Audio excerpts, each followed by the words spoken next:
नमस्कार दोस्तों। तो आज हम पढ़ेंगे सिविल प्रक्रिया संहिता की धारा 32 व्यतिक्रम के लिए शास्ति पेनल्टी फॉर डिफॉल्ट। तो धारा 32 को पहले हम बेयर एक्ट में पढ़ेंगे, उसके बाद इसे आसान भाषा में समझेंगे। धारा 32 बेयर एक्ट में लिखा है कि व्यतिक्रम के लिए शास्ति न्यायालय किसी ऐसे व्यक्ति को जिसके नाम धारा 30 के अधीन समन निकाला गया है हाजिर होने के लिए विवश कर सकेगा और उस प्रयोजन के लिए का उसकी गिरफ्तारी के लिए वारंट निकाल सकेगा, खा उसकी संपत्ति को कुर्क कर सकेगा और उसका विक्रय कर सकेगा, गा उसके ऊपर 5,000 रुपए से अनधिक जुर्माना अधिरोपित कर सकेगा और घा उसे आदेश दे सकेगा कि वह अपनी उपसंजाति के लिए प्रतिभूति दे और व्यतिक्रम करने पर उसको सिविल कारागार को सुपुर्द कर सकेगा। तो धारा 32 हमें व्यतिक्रम के लिए शास्ति के बारे में बताती है। व्यतिक्रम होता है डिफॉल्ट, यानी कोई गलती हो जाना या कोई चूक कर देना। तो डिफॉल्ट का मतलब होता है गलती करना। तो किसी गलती के कारण या कोई गलती की गई है जिसके कारण न्यायालय के द्वारा शास्ति लगाई जाती है। शास्ति का मतलब होता है जुर्माना। तो धारा 32 हमें यह बताती है कि अगर कोई प्रतिवादी जिसे न्यायालय अपने समक्ष उपस्थित होने के लिए बुलाता है, ऐसा प्रतिवादी यदि व्यतिक्रम करता है तो उसके ऊपर क्या शास्ति यानी कि क्या पेनल्टी, क्या जुर्माना या क्या दंड लगाया जा सकता है। तो इसमें लिखा हुआ है कि न्यायालय किसी ऐसे व्यक्ति को जिसके नाम धारा 30 के अधीन समन निकाला गया है। धारा 30 में बताया गया था प्रकटीकरण और उसके सदस्य बातों के लिए आदेश करने की शक्ति।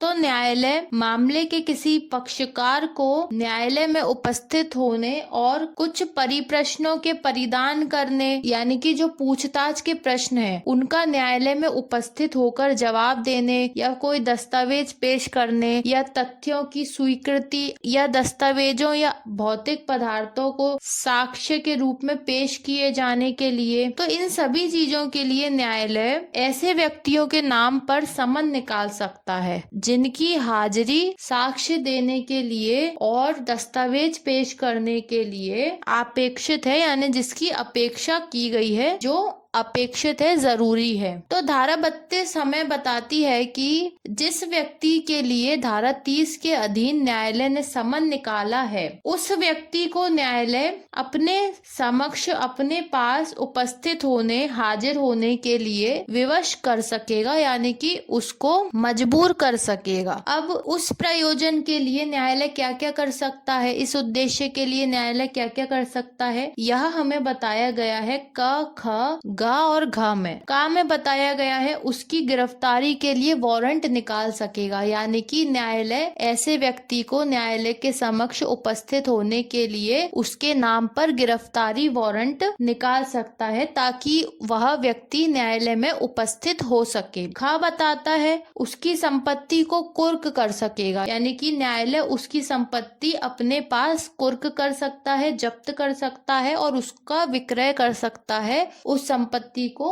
बेच भी सकता है। गा बताता है कि उसके ऊपर 5,000 रुपए से अनधिक यानी कि अधिक नहीं जुर्माना अधिरोपित कर सकेगा। तो ऐसे व्यक्ति के ऊपर जिसके नाम समन निकाला गया है और जिसे न्यायालय अपने पास साक्ष्य देने के लिए या दस्तावेज पेश करने के लिए या किसी अन्य कारण से जिस व्यक्ति को न्यायालय अपने पास बुलाता है और वह व्यक्ति हाजिर नहीं हो रहा है, तो उसे हाजिर करने के लिए न्यायालय का से लेकर घा तक के पॉइंट्स में दिए गई बातों को पालन कर सकता है। इसके लिए वह उस व्यक्ति पर 5,000 से अधिक नहीं जुर्माना भी अधिरोपित कर सकता है, यानी कि अधिरोपित करने का मतलब है जुर्माना लगा सकता है। फिर आता है घ पॉइंट, उसे आदेश दे सकेगा कि वह अपनी उपसंजाति के लिए प्रतिभूति दे, यानी कि उस व्यक्ति को न्यायालय आदेश दे सकेगा कि वह व्यक्ति अपनी उपसंजाति यानी कि न्यायालय में अपनी उपस्थिति के लिए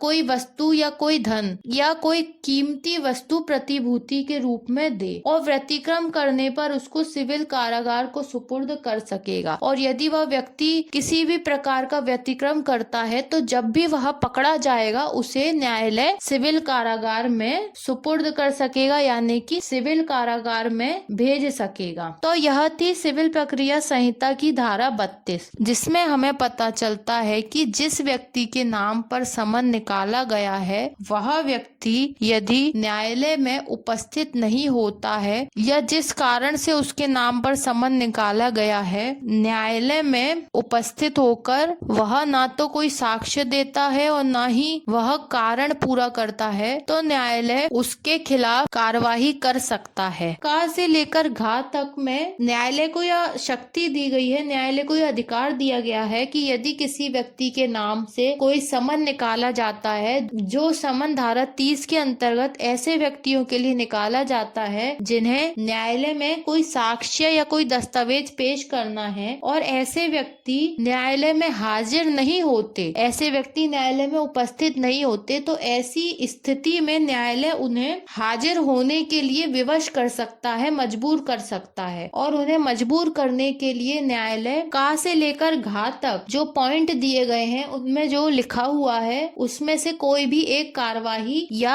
एक से अधिक कार्यवाही न्यायालय के द्वारा की जा सकती। पहली बात तो वह गिरफ्तारी वारंट जारी कर सकता है, दूसरा उसकी संपत्ति को कुर्क कर सकता है, उसको विक्रय कर सकता है, तीसरा उसके ऊपर 5,000 से अधिक नहीं मतलब 5,000 से कम का जुर्माना लगा सकता है, और चौथा उसे यह आदेश दे सकता है कि वह अपनी उपस्थिति के लिए कोई प्रतिभूति दे, और यदि वह व्यक्ति कोई व्यतिक्रम करता है तो उसे सिविल कारागार में सुपुर्द भी कर सकता है, सिविल कारागार में भी भेज सकता है, जिससे कि वह व्यक्ति जिसके नाम समन निकाला गया है वह न्यायालय में उपस्थित हो और जिस कारण से उसके नाम पे समन निकाला गया है वह न्यायालय में आकर उस कारण या उस उद्देश्य को पूरा करे। तो यह थी सिविल प्रक्रिया संहिता की धारा 32। अब मिलते हैं अगले लेक्चर में। धन्यवाद।